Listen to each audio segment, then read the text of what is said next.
یزید تو سمجھ رہا تھا کہ میری حکومت برسا برس رہے گی، لیکن 3 سال کا عرصہ گزرا۔ 61 میں یہ واقعہ پیش آیا، 62، 63، 64، 3 سال کے عرصے میں یزید ختم ہو گیا، تخت ختم ہو گیا سارے کا سارا، اور پھر تار سقفی کو مسلط کیا گیا۔ پھر ان کے کیسے گلے کاٹے گئے، کس انداز میں انہیں مارا گیا، کس انداز میں ان کی ہڈیاں توڑی گئیں۔ 6 سال کے بعد عین جمعے کا دن ہے، عین جمعے کا دن، وہی ٹائم ہے، ابن زیاد کی گردنیں اڑی، شمر کو مارا گیا، مختار سقفی کو مسلط کیا گیا۔ یہ بات بھی ذہن میں ہو، آج بہت سارے ایسے لوگ ہیں جو مختار سقفی کی بڑی تعریفیں کرتے ہیں، جیسے روافظ ہیں۔ اہل سنت کے ہاں مختار سقفی کافر ہے، کیوں کہ اس نے آخر پر نبوت کا دعویٰ کیا ہے۔ میں کربلا میں حاضر ہوا تو باقاعدہ طور پر اس کا تو مزار بنایا گیا ہے، اور مزار پر لوگ حاضری بھی دیتے ہیں اور لوگوں کو پتہ بھی نہیں ہوتا۔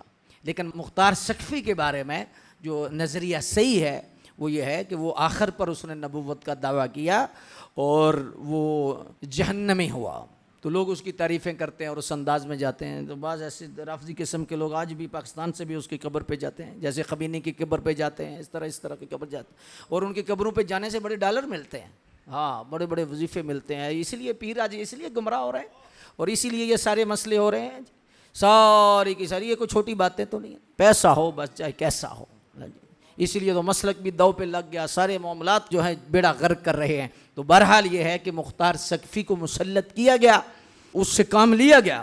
بعض دفعہ ایسا ہوتا ہے کہ خنزیروں کو مارنے کے لیے کتوں کو بھی، اور کتوں کو مارنے کے لیے خنزیر بھی رکھے جاتے ہیں، ہاں جی، تو اس انداز میں رکھا گیا۔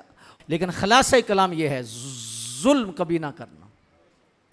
یزید کے 5-6 بیٹے تھے، ابن زیاد کے 7-8 بیٹے تھے، شمر کے کتنے تھے، آج قبریں موجود نہیں ہیں، بالکل پتہ ہی کوئی نہیں۔